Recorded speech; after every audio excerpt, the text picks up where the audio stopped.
Hello friends, আপনারা সবাই কেমন আছেন? একটি নতুন ভিডিওতে আপনাদের স্বাগত জানাই। এখনও যারা যারা আমার পার্ট 1 এবং পার্ট 2 এর ভিডিওটি দেখেননি তারা প্লাস চেক আউট করতে ভুলবেন না। এখানে আমি 2 বাই 2 ইঞ্চি করে কাপড়গুলো কেটে নিয়েছি চারকোনা মতো। আর এখানে একটি পেছনে লকটা সিকিউর করার জন্য একটি ছোট্ট স্পঞ্জের টুকরা কেটে নিয়েছি। আপনারা চাইলে সাদা কালারের কোনো কার্টুনও ইউজ করতে পারেন, সেক্ষেত্রে কোনো অসুবিধা হবে না। তো এখানে দেখুন আমি কি পদ্ধতিতে কাপড়টি ভাঁজ করছি। এখানে আপনারাও সবসময় 2 ফোল্ড করার চেষ্টা করবেন।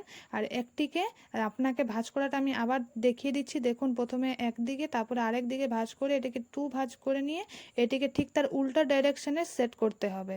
আপনাদের দেখানোর জন্য আমি আরেকবার ভাঁজটি করে নিচ্ছি, দেখে নিন আপনারা। এটিকে ত্রিভুজের মতো ভাঁজ করে নিয়ে ঠিক তার উল্টা ডাইরেকশনে দেওয়ার চেষ্টা করবেন। ঠিক যেমন চৌকো হয় ঠিক সেই পদ্ধতিতে এটা চারদিকে চারটি বসবে। তবে তাহলে এটা চারদিক থেকে খুব সুন্দরভাবে ফোলা ফোলা দেখাবে। আপনারা যদি এটাকে একদিকে করে রেখে রেখে দেন তাহলে দেখবেন যে এটি কী বলে একদিকে ফুলের মতো ফুলে থাকবে, কিন্তু আরেক দিকে ঠিক ওর নিচের যে ভাঁজগুলো আছে সেগুলো দেখা যাবে। তো প্লিজ আপনারা সেই ভুলটি কখনোই করবেন না। সবসময় চেষ্টা করবেন চারটি পাপড়ি যাতে চারদিকে সমানভাবে ডিস্ট্রিবিউট হয়। তো দেখুন আমি এখানে আরেকবার ভাঁজটি করে আপনাদের দেখিয়ে দিলাম। ঠিক এটাকে চারদিক থেকে চার রকমভাবে পাপড়িগুলোকে দিতে হবে। নিশ্চয়ই আপনারা বুঝে গেছেন। আর এরকম মালা অষ্টমীর সকালে পরার জন্য একদম পারফেক্ট। তো দেখুন এখানে আমি কত সুন্দর করে রেডি করে নিয়েছি। একদম রেডি হয়ে গেছে আমার মালাটা। এবার এখানে আমি এটাকে মাথাটা গিট মারার জন্যে এখানে আবার আমি সেই স্পঞ্জের টুকরোটা আরেকটু নিয়ে নেব ছোট্ট করে কেটে।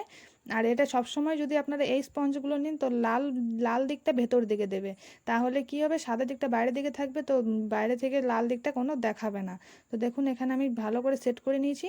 আর আপনারা মালাটা কিন্তু নিচ দিকে বেশি চাপবেন না, তাহলে যে ফ্লাপি ভাবটা আছে সেটা কিন্তু নষ্ট হয়ে যাবে। একে আপনারা প্লিজ আলগোচ্ছে করার চেষ্টা করবেন যাতে এটাকে নিচের দিকে বেশি না করা হয়। তো দেখুন আমার রেডি হয়ে গেছে। আপনাদের দেখানোর জন্য আমি একটু হাতে আর একটু মাথায় পরে দেখিয়ে দিলাম।